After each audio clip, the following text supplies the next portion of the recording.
பெரியாருக்கு காவி வண்ணம் பூச ஒரு கூட்டமும், பெரியாரை காயப்படுத்துவதற்கு ஒரு கூட்டமும், பெரியாரை பேசுவதற்கு ஒரு பயலும் தமிழ்நாட்டில் துணிந்து விட்டதற்கு பிறகு லட்சக்கணக்கான இளைஞர்களின் இதய சிம்மாசனத்தில் இருக்கிற தம்பி பெரியாரை எடுத்து வச்சிருக்கானேன்னு மகிழ்ச்சியில் நான் அவரை ஆதரிக்கிறேன். அதுக்காக அவர் பெரியார் சொன்னதை அவருக்கு கொட்டேஷன்ஸ் சொல்லலை, அவருக்கு பகுத்தறிவு பின்பற்றலை, அதெல்லாம் தேவையில்லை. அவர் பெரியாரை வழிகாட்டும் தலைவராக, கொள்கை தலைவராக ஏற்றுக்கொண்டார். ஒரு ஆட்சி மாற்றத்திற்கு அகரம் எழுதிய அண்ணாவை வழிகாட்டியாக ஏற்றுக்கொண்டார்.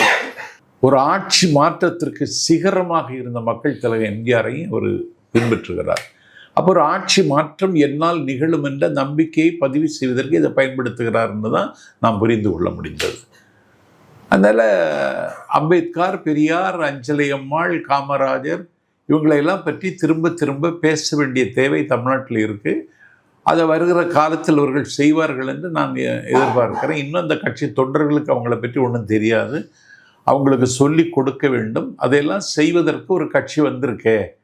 திமுக மட்டும், அதாவது அரச பயங்கரவாதத்தினுடைய துணையோடு மத பயங்கரவாதம் தமிழ்நாட்டில் படையெடுக்க எத்தனிக்கிற காலகட்டத்தில் அதை எதிர்த்து நின்று போராட திமுக மட்டும் போதாது, இன்னும் ஒரு சக்தி வேண்டுமானால் அதற்கை இட்டு நிரப்ப வந்த தலைவனாக நான் தம்பி விஜயை பார்க்கிறேன்.